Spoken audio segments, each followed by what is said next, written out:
Dead things rule the world. Well, people worship creation and not the creator. Correct. That is the natural biblical quote. That's the problem. In Romans, okay, 11 it says, that the only sign of our end times will be a man who says, stop worshiping, Yahweh. It says, stop worshiping the love of money. Oh. And it says there that okay. they came from the ends of the world to follow the teachings of Solomon, and now something greater than Solomon is here. Well, in 1995, a lawyer called John Solomon from Solomon and Company from the Solomon Islands, which is New Zealand, were the lawyers who brought the case law to the Commonwealth that made a corporation a human being. And 100 years later, something greater than Solomon is here. Dead things rule the world. Is that the greater you're talking about? The creator is the creator of heaven and earth, the seasons, and the God. That one. That God, yeah. That's what I'm talking about. Okay, that's God. That's our creator, in my opinion. That's right, that God. That God said the new covenant would be delivered would be a thought that no human would ever conceive. And it would reveal the very function that God had for mankind before time began. Yeah, his plan. Yeah, his plan. Now, time began with let there be light. Okay? The finite realm. The time before time began, God conceived, and he also conceived the creation. The concept. Okay, the creation. Yeah. Okay? And then there was light. Yeah. Okay? Thomas Aquinas says that if God stopped upholding his creation, we would stop to exist immediately. Yeah. And that's nothing, no truer words were ever spoken. Romans 8:18. If we are children and we are supposed to inherit the earth, does that not mean we must share in the burden in order to share in the glory? Yes. Now, how do we share in the burden? By upholding God's creation, which was the very function that God conceived for mankind before time began. Okay? We're supposed to look with love, not for love. Okay, now on the with thing, okay? John 8, Jesus Christ made a compliment to the Sadducees and Pharisees, and he said that he'd love to explain this thing, but he can't because that's the advocate's job. Okay, and the insult goes. And he looked at the Pharisees and said, "You are not of God. Your father is a murderer, a liar, and a thief. And I know you're going to kill me over this, and I can't tell you why." That's the advocate's job. But he'll explain it, okay? Now, the reality is the Pharisees and Sadducees came from Nineveh.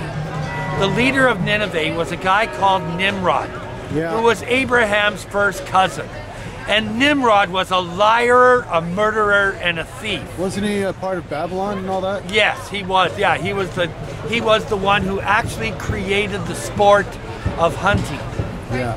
Prior to Nimrod, hunting was done, but it wasn't a sport done for the love of it. Okay? Now the reality is Nimrod was a liar, a murderer, and a thief. Yeah, I know. And in Nimrod is where the practice of swearing to God started from. And that's described in Romans 3, a human covenant made, that recognizes the supremacy of God, and they swear to God.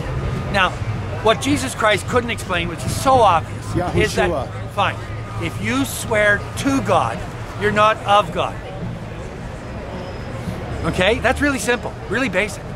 Now, Abraham, his first cousin, swore to uphold God. And if you uphold God, you are of God.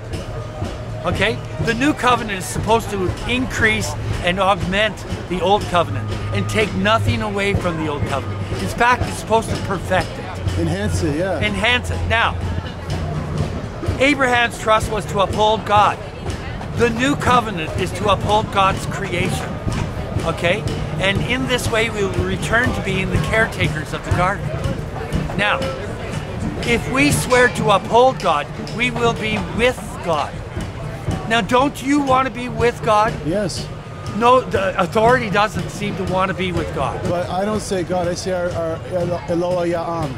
Whatever one you want to call him. Our Almighty. Our Almighty, yes, the one creator true, of the tides, the creator of the seasons. Outside that times, God, not the God of money.